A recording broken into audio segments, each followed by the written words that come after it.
Assalamualaikum warahmatullahi wabarakatuh. Baiklah, saya Eva Melinda Putri dan teman saya Kurnia Utami. Di sini kami dari kelompok 2 akan membahas materi mengenai keterampilan menjelaskan dan keterampilan bertanya untuk memenuhi tugas mata kuliah pengajaran mikro. Baiklah, masuk ke poin pertama yaitu keterampilan menjelaskan. Nah, di keterampilan menjelaskan ini ada pengertian. Nah, secara etimologis, kata menjelaskan bermakna membuat sesuatu menjadi jelas. Nah, menurut Kosasih pada tahun 1985, menjelaskan berarti mengorganisasikan isi pelajaran dalam urutan yang terencana sehingga dengan mudah dapat dipahami oleh siswa. Lebih lanjut, ia mengatakan penjelasan adalah penyajian informasi lisan yang diorganisasikan secara sistematik yang bertujuan untuk menunjukkan hubungan, sebab akibat, atau antara yang diketahui dengan yang belum diketahui.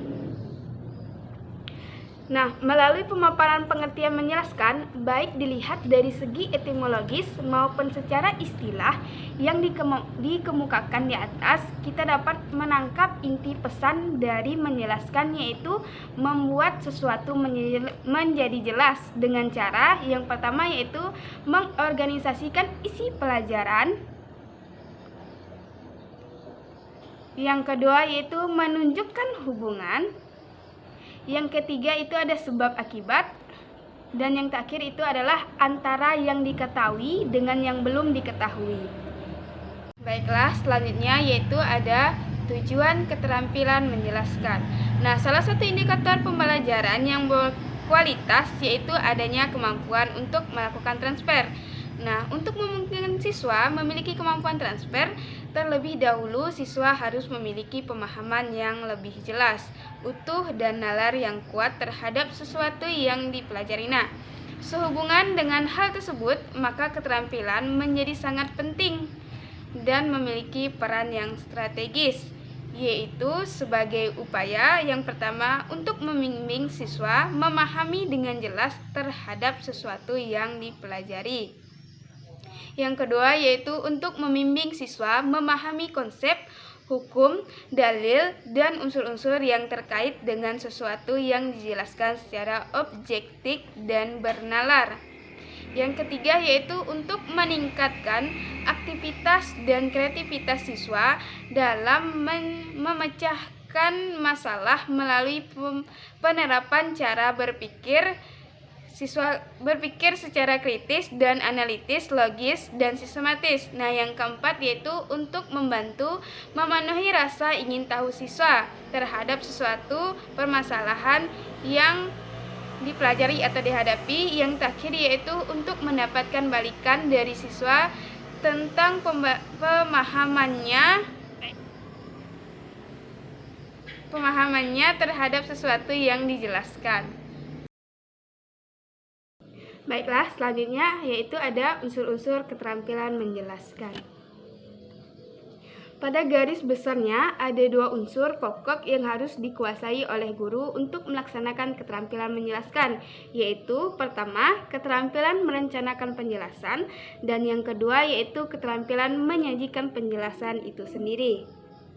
Nah, satu yaitu keterampilan merencanakan penjelasan. Keterampilan menjelaskan sangat berhubungan dengan keterampilan mengkomunikasikan.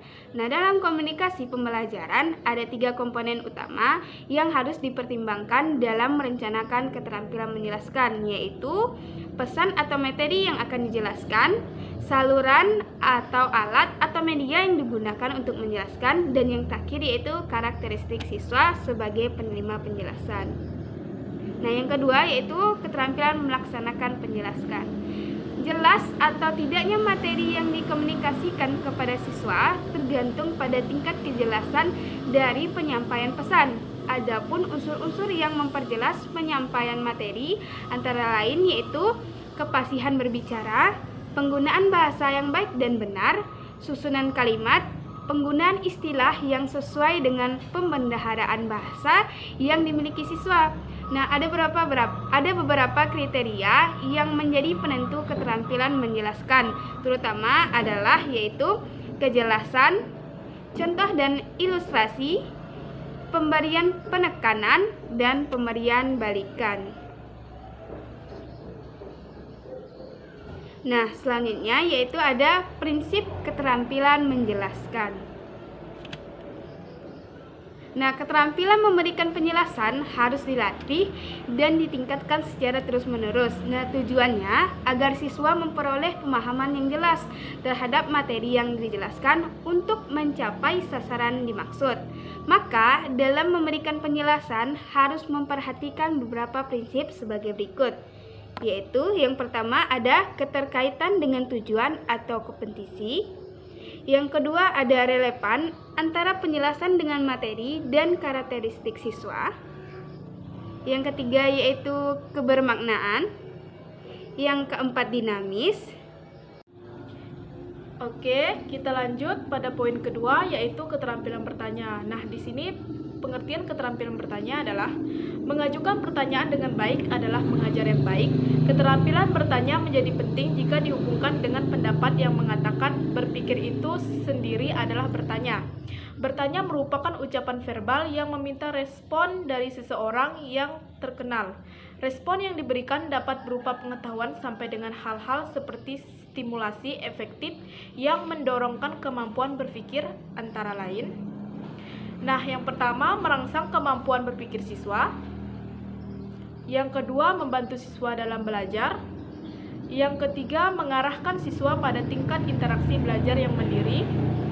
Yang keempat meningkatkan kemampuan berpikir siswa dari kemampuan berpikir tingkat rendah ke tingkat yang lebih tinggi. Dan yang kelima membantu siswa dalam mencapai tujuan pelajaran yang dirumuskan. Nah, untuk komponen-komponen yang termasuk ke dalam keterampilan bertanya yaitu ada dua.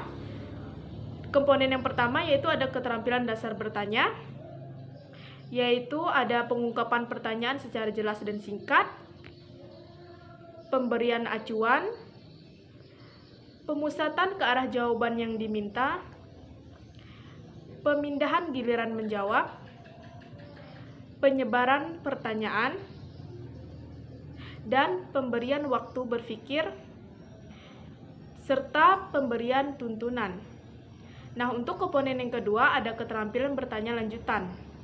Poin pertama ada pengubahan tuntunan tingkat kognitif pertanyaan, urutan pertanyaan, melacak, dan yang keempat ada keterampilan mendorong terjadinya interaksi antar peserta didik.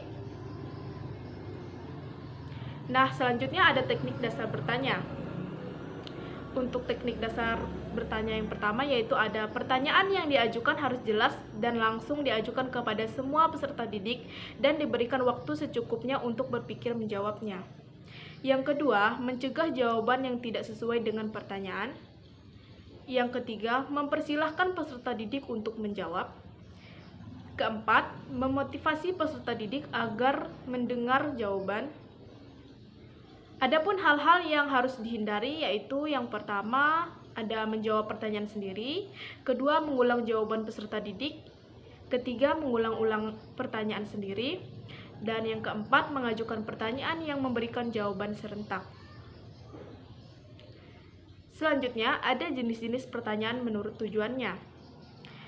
Yang pertama yaitu pertanyaan permintaan, yaitu pertanyaan harapan agar siswa memenuhi perintah. Yang kedua, pertanyaan retoris, yaitu menghendaki jawaban guru. Yang ketiga, pertanyaan mengarahkan, yaitu pertanyaan yang diajukan untuk mengarahkan siswa dalam proses berpikir. Yang keempat, bertanya menggali, yaitu pertanyaan lanjutan yang akan mendorong siswa untuk lebih mendalami jawabannya.